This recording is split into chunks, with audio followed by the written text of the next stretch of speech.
Good evening, my dear students. Myself Soumya Hegde. This is Sankalp Learning Solution. Today we are taking another subtopic in P block elements. Okay.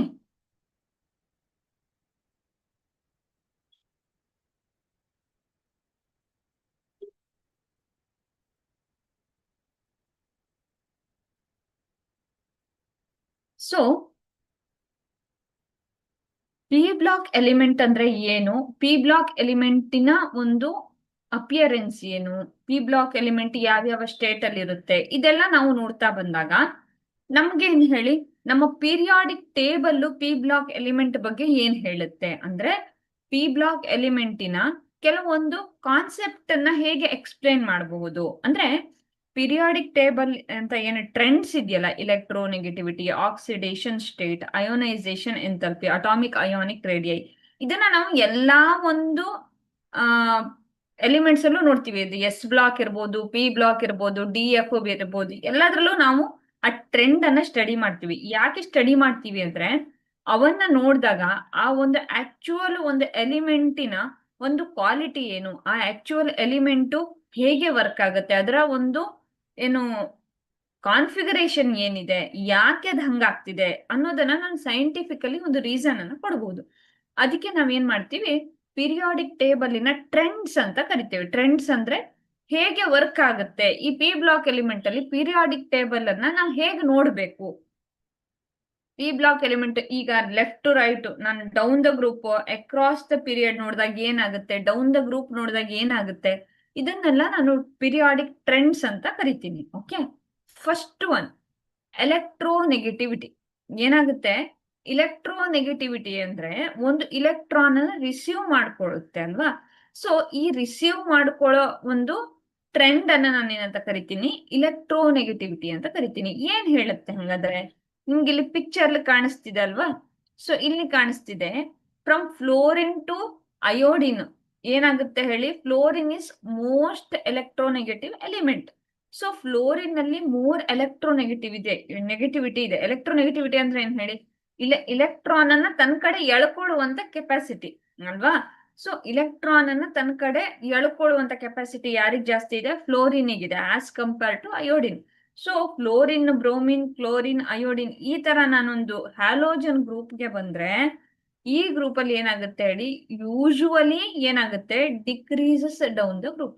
ಅಂದ್ರೆ electron ಅನ್ನ ತಗೊಳ್ಳುವಂತಹ capacity ಏನಿದೆಯಲ್ಲ, ಆ ತಗೊಳ್ಳುವಂತಹ ಒಂದು trend, electronegativity ಅನ್ನೋ trend fluorine ಅಲ್ಲಿ ಜಾಸ್ತಿ ಇರುತ್ತೆ, next chlorine, next bromine, next iodine. ಅಂದ್ರೆ ಹೋಗ್ತಾ ಹೋಗ್ತಾ ಹೋಗ್ತಾ ಕಡಿಮೆ ಆಗ್ತಾ ಬರುತ್ತೆ ಅಂತ ಅರ್ಥ. ಓಕೆ, ಯಾಕಿದ್ ಹಿಂಗೆ, ಫ್ಲೋರಿನ್ ಅಲ್ಲಿ ಏನು ನ್ಯೂಕ್ಲಿಯಸ್ ಇದೆಯಲ್ಲ, ಅದರ ಸುತ್ತಲೂ ಇರುವ ಇಲೆಕ್ಟ್ರಾನ್ಗಳಿದೆಯಲ್ಲ, ಅವು ಏನ್ ಮಾಡ್ತವೆ ಹೇಳಿ, ಈಸಿಯಾಗಿ ಇನ್ನೊಂದು ಬೇಕು ಅಂತ ಈಸಿಯಾಗಿ ತಗೊಳ್ತವೆ. ಹೋಗ್ತಾ ಹೋಗ್ತಾ ಹೋಗ್ತಾ ನಂಬರ್ ಇನ್ಕ್ರೀಸ್ ಆದಂಗೆ ಎಲೆಕ್ಟ್ರಾನ್ ಅನ್ನ ರಿಸೀವ್ ಮಾಡ್ಕೊಳ್ಳುವಂತಹ ಕೆಪಾಸಿಟಿ, ಆ ಟೆಂಡೆನ್ಸಿ ಏನಿದೆ, ಎಲೆಕ್ಟ್ರೋನೆಗೆಟಿವಿಟಿ, ಎಲೆಕ್ಟ್ರಾನ್ ಎಫಿನಿಟಿ ಏನಿದೆಯಲ್ಲ, ಅದು ಕಡಿಮೆ ಆಗುತ್ತೆ. ಸೊ ಫ್ಲೋರಿನ್ ಇಂದ ಎಲೆಕ್ಟ್ರೋನೆಗೆಟಿವಿಟಿ ಏನಾಗುತ್ತೆ, ಕಡಿಮೆ ಆಗುತ್ತೆ. ನಾವು ರೀಸನ್ ಅನ್ನ ನೋಡೋಣ ಈಗ. Okay, as the atomic size increases ಅಲ್ವಾ. ಸೊ ನೋಡಿ, ಫ್ಲೋರಿನ್, ಅಯೋಡಿನ್, ನಾನು ನಿಮ್ಗೆ ಎರಡು ಚಿತ್ರನು ಕೊಟ್ಟಿದ್ದೀನಿ. ಯಾಕೆಂದ್ರೆ ಈ ಟ್ರೆಂಡ್ ಅಂತ ನೋಡುವಾಗ ನಾವೆಲ್ಲದನ್ನ ನೆನ್ಪಿಟ್ಕೊಳಕ್ ಸಾಧ್ಯ ಇಲ್ಲ. ನಾವೇನ್ ಹೇಳ್ಬೇಕು ಹೇಳಿ, ಲಾಜಿಕಲಿ ಥಿಂಕ್ ಮಾಡ್ಬೇಕು. ಸೊ ಇಲ್ಲಿ ಫ್ಲೋರಿನ್ ಅಲ್ಲಿ ನೋಡಿ 9 ಏನು ಇಲೆಕ್ಟ್ರಾನ್ಗಳು ಇದಾವೆ ಅಲ್ವಾ. ಸೊ 9 ಇಲೆಕ್ಟ್ರಾನ್ ಇದಾವೆ, ಬಟ್ ಅಯೋಡಿನ್ ಅಲ್ಲಿ 53 ಇದೆ. ಅರ್ಥ ಆಗ್ತಿದ್ಯಾ, ನಾನು ಪಿಕ್ಚರ್ಲಿ ತೋರಿಸಿದೀನಿ, ನೀವು ನೋಡಬಹುದು. ಸೊ ಇಲ್ಲಿ ಏನಾಗುತ್ತೆ, ಹೋಗ್ತಾ ಹೋಗ್ತಾ ಹೋಗ್ತಾ ಇದೆ ಅಟಾಮಿಕ್ ಆರ್ಬಿಟಲ್ಗಳು, ಒಂದೊಂದೇ ಶೆಲ್ಗಳು ಏನಾಗ್ತಾ ಹೋಗ್ತವೆ ಹೇಳಿ, ಜಾಸ್ತಿ ಆಗ್ತಾ ಹೋದಂಗೆ ಈ ನ್ಯೂಕ್ಲಿಯಸ್ಗೆ ಪವರ್ ಕಡಿಮೆ ಆಗ್ತಾ ಹೋಗುತ್ತೆ. ಕೇಳಿ, ಒಂದ್ ಸಣ್ಣದೊಂದು ಪರದೆ ಇದೆ ಅಂತ ಅನ್ಕೊಳ್ಳಿ, ನಾನು ಲೈಟ್ ಹಾಯಿಸ್ತೀನಿ. ಓಕೆ, ಸೊ ನಾನು ಆ ಸಣ್ಣ ಪರದೆಯಲ್ಲಿ ಏನು ಲೈಟ್ ಹಾಯಿಸಿದಾಗ ಒಂದು ಟ್ರಾನ್ಸ್ಪರೆಂಟ್ ಪರದೆ ಇದೆ ಅಂದ್ಕೊಳ್ಳಿ, ನನ್ನ ಎದುರುಗಡೆ ಒಂದು ಶೀಲ್ಡ್ ಇದೆ.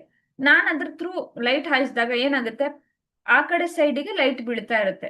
ನೆಕ್ಸ್ಟ್ ಏನ್ ಮಾಡ್ತೀನಿ ನಾನು, ಇನ್ನೊಂಚೂರು ದಪ್ಪ ಇರುವಂತಹದೊಂದು ಶೀಲ್ಡ್ ಅನ್ನ ಕೊಡ್ತಾ ಬಂದ್ರೆ ಲೈಟ್ ಏನಾಗೋದಿಲ್ಲ, ಪಾಸ್ ಆಗೋದೇ ಇಲ್ಲ. ಶೀಲ್ಡಿಂಗ್ ಅಂದ್ರೆ ಏನ್ ಹೇಳಿ, ಈಗ ಒಂದು ಇಲೆಕ್ಟ್ರಾನ್ ನ ನ್ಯೂಕ್ಲಿಯಸ್ ಕೆಲಸ ಏನು, ಪಾಸಿಟಿವ್ ಚಾರ್ಜ್ ಏನ್ ಮಾಡುತ್ತೆ, ಯಾರನ್ನ ಅಟ್ರಾಕ್ಟ್ ಮಾಡುತ್ತೆ, ನೆಗೆಟಿವ್ ಚಾರ್ಜ್ ಅನ್ನ ಅಟ್ರಾಕ್ಟ್ ಮಾಡುತ್ತೆ. ಸೊ ಇಲೆಕ್ಟ್ರಾನ್ ಅನ್ನ ತನ್ನ ಕಡೆ ಪುಲ್ ಮಾಡ್ತಾನೆ ಇರುತ್ತೆ ನ್ಯೂಕ್ಲಿಯಸ್. ಬಟ್ ಎಲ್ಲಿವರೆಗೆ, ಈಗ ನಾನು ಟೀಚರು, ನಿಮ್ಗೆ ನಾನು ಯಾವತ್ತೂ ಇದೇ ಎಕ್ಸಾಂಪಲ್ ಕೊಡೋದು, ಎದುರುಗಡೆ ಇರುವ ಸ್ಟೂಡೆಂಟ್ಸ್ ಏನಿದ್ದಾರೆ ಫಸ್ಟ್ ಸೆಕೆಂಡ್ ರೋದಲ್ಲಿ, ಅವ್ರನ್ನ ನಾನು ಈಸಿಯಾಗಿ ಕಂಟ್ರೋಲ್ ಮಾಡ್ಬೋದು. ಲಾಸ್ಟ್ ಹೋದಂಗೆ ನನ್ ಕಷ್ಟ. ಅದು ಒಂದು ಗೋಡೆ ಆಚೆಗಿರೋ ಸ್ಟೂಡೆಂಟ್ ನಾನು ಏನು ಮಾಡಕ್ಕಾಗಲ್ಲ, ನಂಗೆ ಇನ್ನೂ ಕಷ್ಟ ಆಗ್ತಾ ಹೋಗುತ್ತೆ.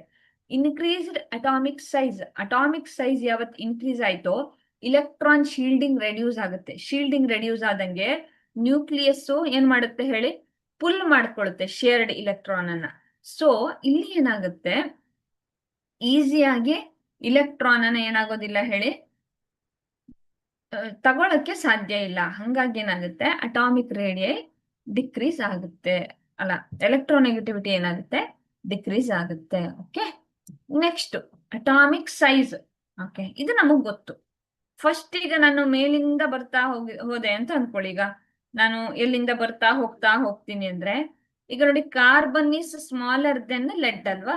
ಸೊ ಕಾರ್ಬನ್ ಅಲ್ಲಿ ಏನಿದೆ, ಅಟಾಮಿಕ್ ನಂಬರ್ 6 ಇದೆ ಆಸ್ ಕಂಪೇರ್ ಟು ಲೆಡ್ ಜಾಸ್ತಿ ಅಲ್ವಾ. ಸೊ ಏನಾಗುತ್ತೆ, ಇಲ್ಲಿ ನ್ಯೂಕ್ಲಿಯಸ್ ಇದ್ರೆ ಒಂದೊಂದೇ ಆರ್ಬಿಟಲ್ಗಳು ಏನಾಗುತ್ತೆ ಹೇಳಿ, ಆಡ್ ಆಗ್ತಾ ಹೋಗುತ್ತೆ. ಯಾವಾಗ ಇಲೆಕ್ಟ್ರಾನ್ ಆಡ್ ಆಗ್ತಾ ಹೋಯ್ತೋ ಅಟಾಮಿಕ್ ಆರ್ಬಿಟಲ್ಗಳು ಏನಾಗ್ತಾ ಹೋಯ್ತು, ಜಾಸ್ತಿ ಆಗ್ತಾ ಹೋಯ್ತು. ಹಾಗಾಗಿ ಕಾರ್ಬನ್ ಈಸ್ ಸ್ಮಾಲರ್, ಕಾರ್ಬನ್ ಏನಿರುತ್ತೆ ಹೇಳಿ, ಸಣ್ಣಗಿರುತ್ತೆ ದೆನ್ ಲೆಡ್ಗಿಂತ ಏನಿರುತ್ತೆ, ಸಣ್ಣಗಿರುತ್ತೆ. ಯಾಕೆಂದ್ರೆ ಅಟಾಮಿಕ್ ನಂಬರ್ ಕಡಿಮೆ ಇದೆ, ಅಲ್ಲಲ್ಲೇ ಇರುತ್ತೆ ಎಲೆಕ್ಟ್ರಾನ್ಗಳು. ಸೊ ಆರ್ಬಿಟಲ್ಸ್ ಕಡಿಮೆ ಇದೆ as compare to lead compare ಮಾಡಿದ್ರೆ, ಲೆಡ್ ಅಲ್ಲಿ ತುಂಬಾ ಇರೋದಕ್ಕೆ ನೋಡಿ ಇಲ್ಲಿ ಲಾರ್ಜರ್ ಲೆಡ್ ಅಲ್ಲಿ ಏನಿರುತ್ತೆ ಹೇಳಿ, 82 ಎಲೆಕ್ಟ್ರಾನ್ ಇದೆ, ಇಲ್ಲೆಷ್ಟಿದೆ 6 ಇಲ್ಲಿ ಇದೆ ಅಲ್ವಾ. ಸೊ ಸ್ಮಾಲರ್ ರೇಡಿಯಸ್, ನಿಮ್ಗೆ ಗೊತ್ತಾಗ್ತಿದೆ, ಇದ್ರಲ್ಲೇ ಅರ್ಥ ಆಗ್ತಿದೆ. Addition of electron to the ಶೆಲ್ಗೆ ಯಾವತ್ತು ಇಲೆಕ್ಟ್ರಾನ್ ಆಡ್ ಆಗ್ತಾ ಹೋಯ್ತೋ distance between the nucleus and the outermost electron also increases ಅಲ್ವಾ. ಸೊ ಅವಾಗ ಏನಾಗುತ್ತೆ, ಲಾರ್ಜರ್ ರೇಡಿಯಸ್ ಸಿಗುತ್ತೆ ನಮ್ಗೆ. ಈಗ ಕಡಿಮೆ ಇಲೆಕ್ಟ್ರಾನ್ ಇದ್ರೆ ಸ್ಮಾಲರ್ ರೇಡಿಯಸ್ ಇರುತ್ತೆ. ಆಡಿಂಗ್ ಇಲೆಕ್ಟ್ರಾನ್ ಟು ದ ಶೆಲ್ಗೆ ಇಲೆಕ್ಟ್ರಾನ್ ಆಡ್ ಮಾಡ್ತಾ ಹೋದಂಗೆ ಏನಾಗುತ್ತೆ, ಅಟಾಮಿಕ್ ರೇಡಿಯಸ್ ಒಂದೊಂದೇ ಆರ್ಬಿಟಲ್ಲೂ ಜಾಸ್ತಿ ಆಗ್ತಾ ಹೋಗುತ್ತೆ. 1s 2s 2p 3p 4p 5p ಹಿಂಗೆ ಏನಾಗ್ತಾ ಹೋಗುತ್ತೆ, ಇನ್ಕ್ರೀಸ್ ಆಗ್ತಾ ಹೋಗ್ಬೇಕಾಯ್ತಲ್ವಾ. ಸೊ ಅವಾಗ ಅಟಾಮಿಕ್ ಸೈಜ್ ಏನಾಯ್ತು, ಇನ್ಕ್ರೀಸ್ ಆಗುತ್ತೆ. Next ionisation energy. Okay, trend ಏನ್ ಹೇಳುತ್ತೆ ಅಯೋನೈಸೇಷನ್ ಎನರ್ಜಿ ಬಗ್ಗೆ ಅಂತ ನೋಡೋಣ. So ionisation energy decreases down the group. Okay, increase in atomic size and shielding make it easier to remove outer electron. Example, boron has higher ionization than thallium. Okay, so ನೋಡೋಣ. ಈಗ ಏನಾಗುತ್ತೆ, shielding ಜಾಸ್ತಿ ಆದಂಗೆ ಏನು ionisation energy ಅಂತಾನು ನಾವು ನೋಡೋಣ. Ionisation energy, ಈಗ ಒಂದು ಅಯೋನ್ ಆಗಕ್ಕೆ, ಈಗ ಒಂದು ನ್ಯೂಟ್ರಲ್ ಗ್ಯಾಸಿಯಸ್ ಮಾಲಿಕ್ಯೂಲ್ ಇಂದ ಒಂದು ಇಲೆಕ್ಟ್ರಾನ್ ಅನ್ನ ತೆಗಿಯಕ್ಕೆ ನನಗೆ ಎಷ್ಟು ಎನರ್ಜಿ ಬೇಕೋ ನಾನು ಅದನ್ನ ಏನಂತ ಕರಿತೀನಿ, ಅಯೋನೈಸೇಷನ್ ಎನರ್ಜಿ ಅಂತ ಕನ್ಸಿಡರ್ ಮಾಡಿರ್ತೀನಲ್ವಾ. So boron have higher ionisation energy. ಯಾಕೆ ಹೇಳಿ, ಬೋರಾನ್ ಅಲ್ಲಿ ಏನಿರುತ್ತೆ ಹೇಳಿ, 13 ಇಲೆಕ್ಟ್ರಾನ್ಗಳಿದ್ರೆ, ಈಗ ನ್ಯೂಕ್ಲಿಯಸ್ ಇಂದ ಬೋರಾನಿಗೆ ಹೋದ್ರೆ, ಸೊ ಅಲ್ಲಿ 13 ಇದ್ರೆ as compare to thallium higher ionisation energy ಏನಂದ್ರೆ, ದೊಡ್ಡ ಆಟಮ್ ಆದ್ರೆ ಈಸಿಯಾಗಿ ಇಲೆಕ್ಟ್ರಾನ್ ನ ತೆಗಿಬಹುದು, ಸಣ್ಣ ಆಟಮ್ ಆದ್ರೆ ಇಲೆಕ್ಟ್ರಾನ್ ಅನ್ನ ನಾನು ಈಸಿಯಾಗಿ ತೆಗಿಯಕ್ಕಾಗಲ್ಲ. ಈಗ ಸಪೋಸ್ ಇದು ಒಂದು ಕ್ಲಾಸ್ ರೂಮ್ ಅಂದ್ಕೊಳ್ಳಿ, ಇದೊಂದು class room. Okay, class A ಇದೆ, ಇಲ್ಲಿ ಕ್ಲಾಸ್ ಬಿ ಇದೆ ಅಂತ ಕನ್ಸಿಡರ್ ಮಾಡಿ. ಓಕೆ, ಕ್ಲಾಸ್ ಎ ದಲ್ಲಿ 10 ಸ್ಟೂಡೆಂಟ್ಸ್ ಇದ್ದಾರೆ, ಕ್ಲಾಸ್ ಬಿ ಅಲ್ಲಿ 50 ಸ್ಟೂಡೆಂಟ್ಸ್ ಇದ್ದಾರೆ ನನ್ನ ಹತ್ರ. ಓಕೆ, ಸೊ ನಾನು ಈ 10 ಸ್ಟೂಡೆಂಟ್ಸ್ ಅಲ್ಲಿ ಯಾರೋ ಒಂದು ಪಿಕ್ ಮಾಡೋದು, ಓಕೆ, ಒಬ್ಬರನ್ನ ರಿಮೂವ್ ಮಾಡೋದು ನಂಗೆ ಡಿಫಿಕಲ್ಟ್. ಯಾಕಂದ್ರೆ 10 ಜನ ಎಲಿಜಿಬಲ್ ಆಗಿರ್ತಾರೆ, ನಂಗೆ 10 ಜನರಲ್ಲಿ ಒಬ್ಬರನ್ನ ಸೆಲೆಕ್ಟ್ ಮಾಡೋದು ಕಷ್ಟ. ಬಟ್ 50 ಇದ್ದಾಗ ಒಬ್ಬರನ್ನ ಈಸಿಯಾಗಿ ತೆಗಿಬಹುದು ಅಲ್ವಾ.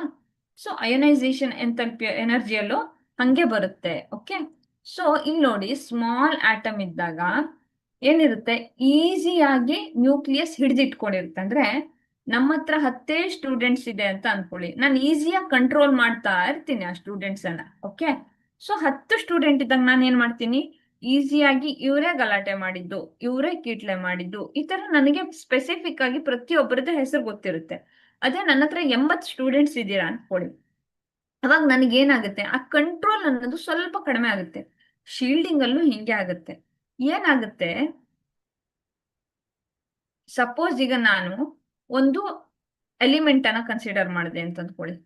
ಈಗ ಪಿ ಒಂದೇ ಇದ್ರೆ ಈಸಿ ಕಂಟ್ರೋಲ್ ಮಾಡೋದು. ಓಕೆ, ಬೋರಾನ್ ಅಲ್ಲಿ 5 ಇರುತ್ತಲ್ಲ, ಸೊ ಪಿ ಒಂದೇ ಇದ್ರೆ ನನಗೆ ಈಸಿ. ಓಕೆ, ಸೊ ಈಗ ಈ ಕೇಸಲ್ಲಿ ಥ್ಯಾಲಿಯಂ ಅಲ್ಲಿ 81 ಇದೆ ಅಲ್ವಾ, ಸೊ ಇಷ್ಟಿರುವಾಗ ನಂಗೆ ಡಿ ಎಫ್ ಎಲ್ಲ ಇರುತ್ತೆ. ಡಿ ಎಫ್ ಎಲ್ಲ ಯಾವ್ದಕ್ ಫೇಮಸ್ ಹೇಳಿ? Poor shielding effect. ಅವು ಇಲೆಕ್ಟ್ರಾನ್ ಅನ್ನ ಶೀಲ್ಡ್ ಮಾಡಕ್ ಆಗಲ್ಲ ಅವ್ರ ಹತ್ರ, ಹಂಗೆ ಬಿಟ್ಬಿಟ್ಟಿರ್ತವೆ. ಸೊ ವೇಲೆನ್ಸ್ ಅಲ್ಲಿ ತುಂಬಾ ಎಲೆಕ್ಟ್ರಾನ್ಗಳಿರ್ತವೆ, ಅವ್ರನ್ನ ಈಸಿಯಾಗಿ ಅವ್ರು ರಿಮೂವ್ ಮಾಡ್ಕೊಳ್ಳೋ ಕೆಪಾಸಿಟಿ ಇರುತ್ತೆ ಅಲ್ವಾ. ಹಾಗಾಗಿ ಈ due to poor shielding effect ಏನ್ ಮಾಡಿರ್ತವೆ, ಅಟಾಮಿಕ್ ಸೈಜ್ ಏನಾಗುತ್ತೆ, it increases down the group. Okay, thank you.